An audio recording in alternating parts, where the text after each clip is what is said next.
नमस्कार मु doctor Manorama Mahanti IMD Bhubaneswar पूरा ओडिशा राज्यर भितर बुकिंग करछि।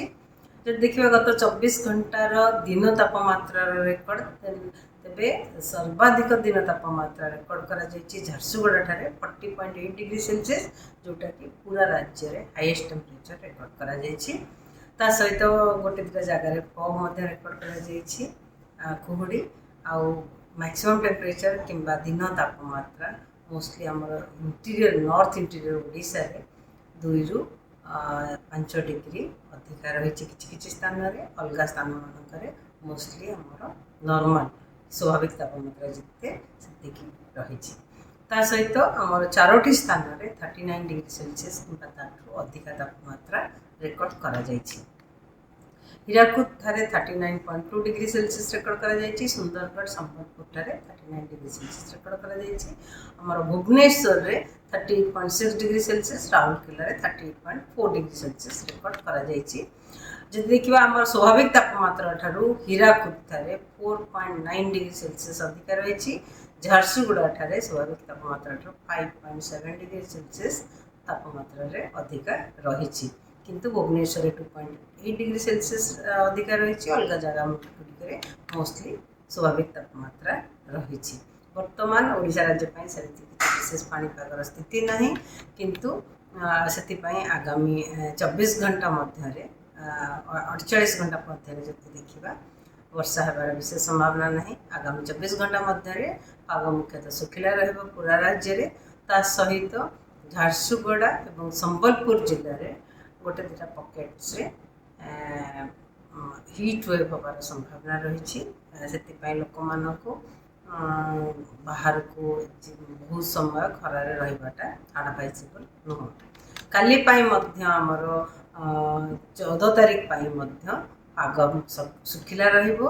ता सहित हीट वेव रहिबार संभावना रही। झारसुगुड़ा संबलपुर रे गोटे दुटा पकेट्स आमर 15 तारीख रे राज्य रे कामा जगह वर्षा होबार संभावना रही। मोस्टली हल्का वर्षा रहिबो, किंतु गोटे दुटा स्थान रे हल्का मध्यम वर्षा होबार संभावना रही। ता सहित बिजुली घड़घड़ी केउंझर मयूरभंज जिले में को येलो वार्निंग जारी करा जायछि। केउंझर मयूरभंज जिले में वर्षा होगा सहित कामा स्थान में वर्षा सहित बिजुली घड़घड़ी और झटका पवन 30 ରୁ 40 किलोमीटर/आवर रहिबार संभावना रही। 16 तारीख राज्य में वर्षा रहिबो, मोस्टली हल्का वर्षा रहिबो, किंतु कामा स्थान में हल्का मध्यम वर्षा होबार संभावना रही। वर्षा सहित बिजुली घड़घड़ी वार्निंग जारी करा जायछि। बिजुली घड़घड़ी आमर मयूरभंज, केउंझर, बालेश्वर, भद्रक, जाजपुर, ढेंकानाल, कटक, केन्द्रापड़ा, जगतसिंहपुर, खोर्धा जिले में कामा स्थान में बिजुली सहित घड़घड़ी और झटका पवन 30 ରୁ 40 किलोमीटर/आवर रही। किंतु राज्य में आम पूरा उपकूलवर्ती अंचल जिला गुड़िक सहित मयूरभंज, केउंझर, अनुगुल, ढेंकानाल, नयागढ़, बौद्ध, कंधमाल, रायगड़ा, कोरापुट, मालकानगिरी एवं उपकूलवर्ती जिला गुड़िक हल्का मध्यम वर्षा होबार संभावना रही। 17 तारीख जब देखा आम उपकूलवर्ती अंचल जिला गुड़िक सहित मयूरभंज, केउंझर हल्का मध्यम वर्षा हो पाए कामा स्थान में। सहित बिजुली घड़घड़ी सहित वर्षा होबार संभावना रही मयूरभंज और केउंझर जिले में, जोटा कि येलो अलर्ट जारी कर।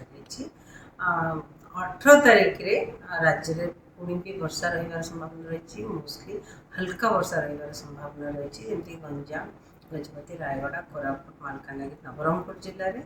और 19 तारीख रे वर्षा कंटिन्यू करें, हल्का वर्षा कंटिन्यू करें कामा स्थान में गंजाम, गजपति, रायगड़ा, कोरापुट, मालकानगिरी और नवरंगपुर जिले में।